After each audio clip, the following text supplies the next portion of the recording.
Eh bien salut tout le monde, c'est AZK, bienvenue pour ce DeFi Actu du 28 mars 2024, j'espère que vous allez bien. On commence pas par une actualité, plutôt par des propos qui ont été rapportés par Grayscale. Il pense qu'actuellement on est au milieu du bull run. Je les rejoins sur ça, je pense qu'on a déjà fait une grosse partie du bull run.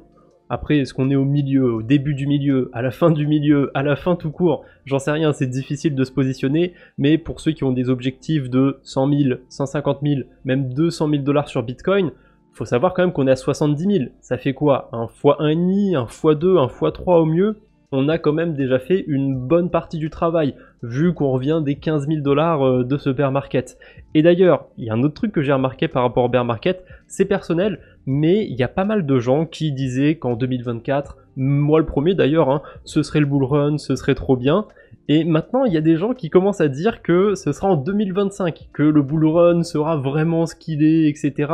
Et j'ai l'impression qu'ils ont toujours envie de repousser à plus tard, qu'il y a des gens qui ont du mal à accepter le fait que on est dedans et que ça va pas durer éternellement.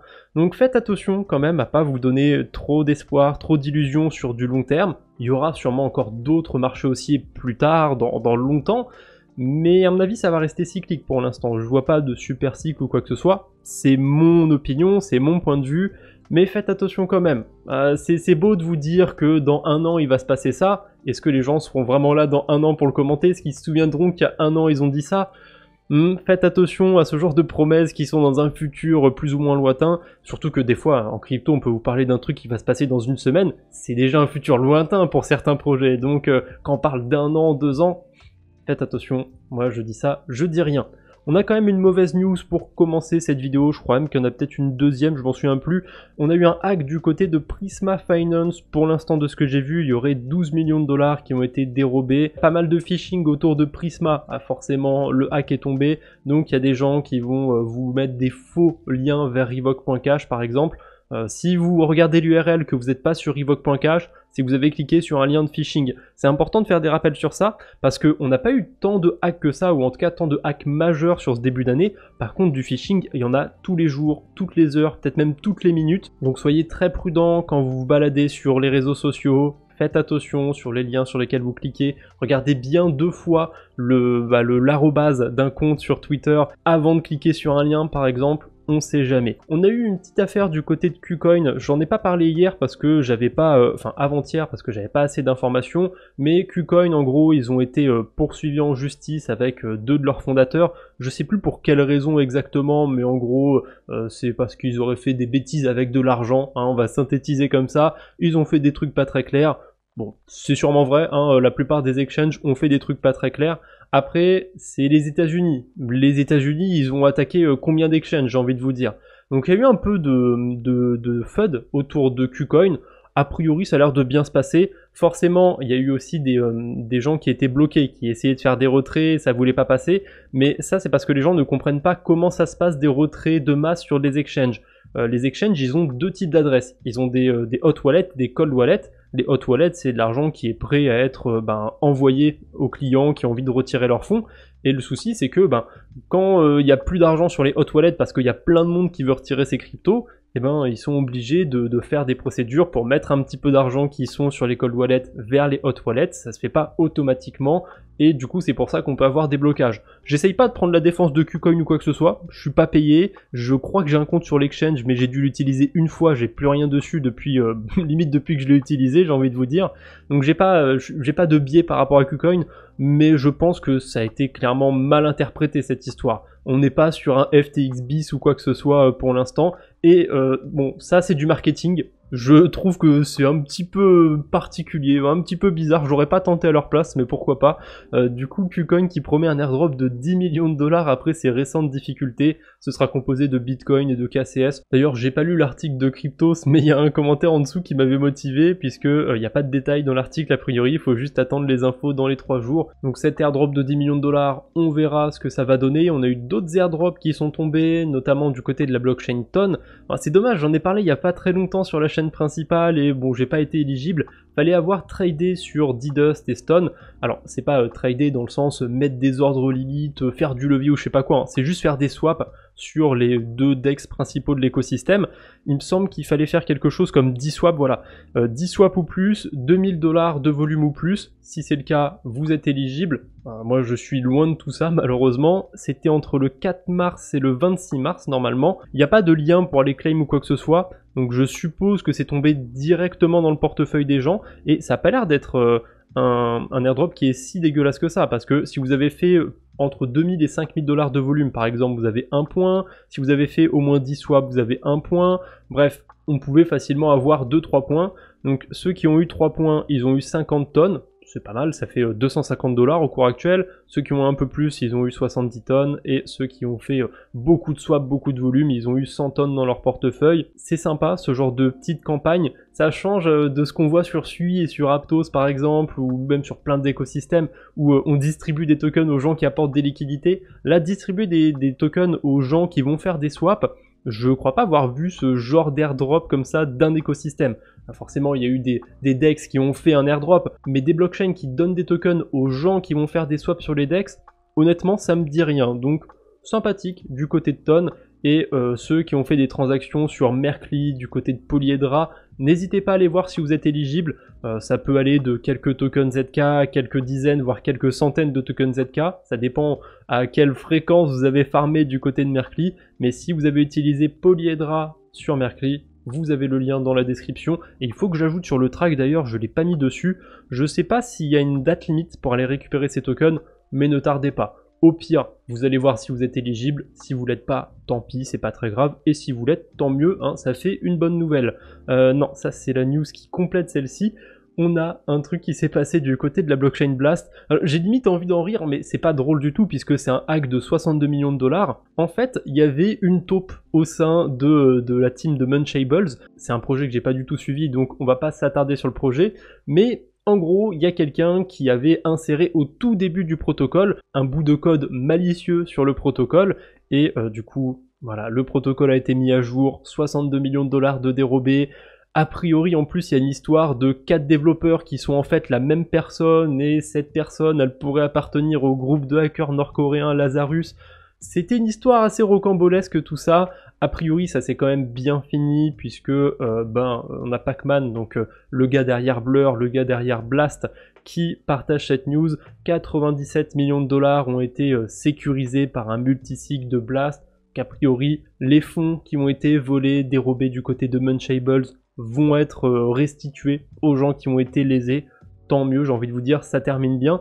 Mais c'est quand même dingue cette histoire. C'est quelqu'un qui était au sein du protocole jour 1, avant même qu'il y ait de l'argent qui soit sur le protocole, qui a implémenté un truc. Je trouve ça assez dingue. C'est un des hacks les plus impressionnants qu'on ait vu sur la DeFi, je pense. Bon, peut-être pas impressionnant, mais originaux. Ouais, c'est un des plus originaux, ça c'est clair.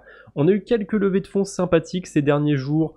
Comme d'habitude, j'aime bien voir les levées de fonds, ça me donne une idée des tendances qu'il y a en ce moment sur le marché, et ça fait quelques temps que je le dis, sur les layer 2 de Bitcoin, il se passe pas grand chose, et là je vois de plus en plus de levées de fonds sur cet écosystème. On a BitLayer, donc un layer 2 de Bitcoin a priori, qui lève 5 millions de $. On a plein de noms sur les investisseurs, et il y a notamment ABCDE. Je les vois souvent sur les levées de fonds autour de Bitcoin, ils investissent sur énormément de projets de cet écosystème. Je pense que c'est leur domaine qu'ils investissent quasiment que sur ça, mais on les retrouve assez souvent. On a un autre projet qui s'appelle Bob. Alors là, c'est un layer 2 hybride. Je vous avoue que je connais pas en détail le projet, mais de ce que j'ai compris, il me semble que c'est un layer 2 de Bitcoin qui est compatible VM, quelque chose comme ça. À voir ce que ça va donner. Ils ont levé aussi 10 millions de $. Et on a Elixir. Là, ça n'a rien à voir avec les layer 2 de Bitcoin. C'est une plateforme de Web3 gaming. Il me semble qu'ils sont sur Solana, entre autres. Et ils ont levé 14 millions de $. Et à la table, on voit qui? On voit Solana, pas très étonnant, et Square Enix. Square Enix, a priori, on pourrait se dire « Oh, c'est cool, une boîte de jeux vidéo traditionnelle qui investit sur un projet Web3, c'est rare, ça arrive pas souvent. Bon, il y a Ubisoft qui a essayé de faire pas mal de choses sur le Web3, mais Square Enix, c'est une boîte qui a énormément investi aussi sur le Web3. Ils avaient fait, je me souviens, une lettre à tous les employés pour 2023 ou le nouvel an 2022, je m'en souviens plus, où ils parlaient que de NFT, que de Web3 et compagnie. Ça fait déjà un petit moment que Square Enix, ils sont à fond dedans. Moi, j'aime pas trop ce qui est Web3 et compagnie. Je surveille quand même tout ça, parce que je peux me tromper. Peut-être qu'il y a des choses excellentes qui vont se lancer sur le gaming Web3, et c'est pas étonnant pour moi de voir Square Enix. Peut-être qu'il y a d'autres gens qui vont vous dire « Waouh, il y a Square Enix qui a investi, c'est de la folie ». Non, ils sont à fond sur le Web3 depuis au moins 2 bonnes années. C'est pas du tout étonnant de les voir investir sur le projet Elixir. Et tant qu'on est sur les levées de fonds, on va faire un point de vue un peu plus global. Souvent, on a des récaps du côté de Crypto Fundraising. J'ai été voir le dernier. Il n'y a pas grand chose que je trouve hyper intéressant. À la limite, si on peut quand même noter un truc, c'est qu'il y a eu des levées de fonds sur plein d'écosystèmes. Je vous en ai déjà montré des récaps et en général, on a 5, 6, 7 écosystèmes différents où il y a eu des levées de fonds. Là, il y en a plus d'une dizaine, il y a de l'argent qui est levé absolument partout, les investisseurs, ils essayent d'aller partout, c'est assez rigolo. Et surtout, on voit qu'il y a plein de projets. Sur une semaine, il y a eu 45 levées de fonds, 264 millions de dollars. On n'est pas encore sur les records qu'on a eu en 2021 par exemple, mais clairement depuis quelques mois ça s'est bien réveillé du côté des levées de fonds. Si je vais un peu plus loin dans les récaps, qu'on va voir fin 2023 les levées de fonds qu'il y avait, sur une semaine on n'avait pas 40 projets. En termes de montant, par contre, on était à peu près dans les mêmes eaux, on est un chouïa plus au-dessus, j'ai l'impression en ce moment. Voilà, là on avait des semaines à 40 millions de levées, 80 millions de levées, ça c'est quelque chose qu'on n'a pas revu depuis quelques temps. Et surtout, il n'y avait pas beaucoup de projets qui levaient des fonds en fin 2023. Là, les investisseurs sont en train de revenir, ils sont encore un peu frileux je trouve, parce qu'ils mettent des petites sommes sur plein de projets comme ça, mais ils reviennent. Il y a du monde, il y a plein de projets qui lèvent des fonds, donc à mon avis, il va y avoir plein de choses intéressantes à faire pour cette année 2024. Ça va sûrement durer un peu plus, mais là 2024, je sens que ça va être une très grosse année. On verra si je me plante ou pas, mais pour l'instant, je surveille tout ça. Et ça tombe bien puisque tout ce qui est levée de fonds et compagnie, c'est pas payant, tout le monde peut aller se renseigner sur Crypto Fundraising. Si ça vous intéresse, vous avez le lien dans la description. C'est pas du tout sponsorisé. On a l'USDC qui débarque sur ZK Sync. Pourquoi pas, je m'y attendais pas du tout. L'USDC, Circle, ils commencent à déployer leur stablecoin nativement sur plein d'écosystèmes, pas que des écosystèmes EVM d'ailleurs. Donc c'est une très bonne chose. En plus, ZK Sync, il y a quand même, bon, les gens sont un peu déçus, le farment plus trop, mais il y a quand même pas mal d'utilisation sur cet écosystème, donc je pense que c'est plutôt une bonne chose. Par contre, un truc casse-couille, c'est que ça va être encore une énième blockchain, on va se retrouver avec 2 versions de l'USDC, la version native et la version bridgée. C'est un peu chiant honnêtement, mais c'est comme ça. Une autre intégration, celle-ci je vais passer vite parce que je m'intéresse pas trop à Sign Network, voire même pas du tout. Peut-être que je rate des choses sur cet écosystème, dites-le moi en commentaire. Mais on a Layer 0 Labs qui, ça y est, il débarque sur Sign Network. Mais j'ai envie de vous dire, sur quelle blockchain, sur quel écosystème ils ne sont pas encore. Ils sont sur tellement d'écosystèmes, je crois que ça doit atteindre une centaine de blockchains maintenant peut-être. Donc voilà, Layer 0 qui continue à implémenter des écosystèmes. On a Jumper aussi qui va pas tarder je pense à implémenter Scroll. Pour l'instant ils ont balancé un screenshot, il y a des tests qui sont en train de se faire du côté de Scroll. À mon avis ça va pas tarder à être implémenté. Et en parlant de Jumper, donc Lifi, c'est la boîte qui est derrière Jumper, l'agrégateur, et ben ils sont sur des ATH en ce moment en termes de transactions, c'est très utilisé. Depuis qu'ils ont ajouté Solana, ça contribue un peu je pense parce qu'il y a pas mal de gens qui font des transferts vers Solana. Bref, on enchaîne avec la blockchain Mod. J'ai 2 petites news sur cet écosystème. Déjà, on a Velodrome qui va débarquer sur l'écosystème Mod. Bon, c'est pas étonnant parce que pour ceux qui ne savent pas, le Layer 2 Mod, ils se sont construits avec la OP Stack, donc c'est dans l'écosystème d'Optimism. Donc voir le DEX principal d'Optimism se déployer sur Mod, c'est pas du tout étonnant. Et autant sur Mod Network, il y a des protocoles de lending qui sont sympas, mais du côté des DEX, je trouve que c'est éclaté, donc je suis curieux de voir ce que ça va donner Velodrome sur Mod. Je vous en parlerai un peu plus quand ça arrivera. Et en parlant de lending, je vous ai dit, les protocoles de lending, ils sont plutôt bien sur Mod. Et on a Ionic qui existe. Ils vont lancer une pre-sale sur le site de Superchain One. Je connais pas plus que ça, j'ai pas déjà participé à des pre-sales là-bas. Et en plus, faut faire des KYC et compagnie. Donc ça m'intéresse pas trop, mais pour ceux que ça pourrait tenter, Ionic c'est quand même le plus gros protocole de la blockchain Mod. Par contre, je sais pas exactement qui peut participer à la pre-sale, ce qu'il faut avoir fait. Donc a priori c'est un KYC, il faut choper une whitelist. On verra ce que ça va donner, on aura peut-être l'occasion d'en reparler. Et pour ceux qui farment du côté d'Ionic, oui, il y a aussi un système à points, il y aura sûrement un airdrop aussi. Mais pour l'instant, hein, ça parle de presale. On va voir ce que ça va donner. En parlant de presale, j'en ai deux autres à vous partager. On a celle de Ono, un meme coin sur la blockchain Blast. Alors ça m'intéresse pas personnellement, je vais pas y participer. Par contre, ça va se passer du côté de Bebop. Donc on peut acheter directement le token sur Bebop. Ça va durer soit une journée, soit jusqu'à ce que 10% des tokens soient vendus.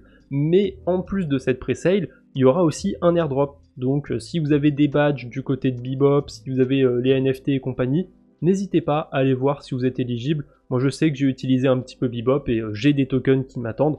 On verra si ça vaudra grand chose cet airdrop ou si c'est un meme coin qui vaudra 0. En tout cas, vous avez le lien dans la description pour aller vérifier. Et une dernière presale, ça va être celle sur Solana Finance. Alors, c'est pas celle du projet puisqu'ils ont déjà leur token, mais ils vont lancer une IDO sur leur plateforme.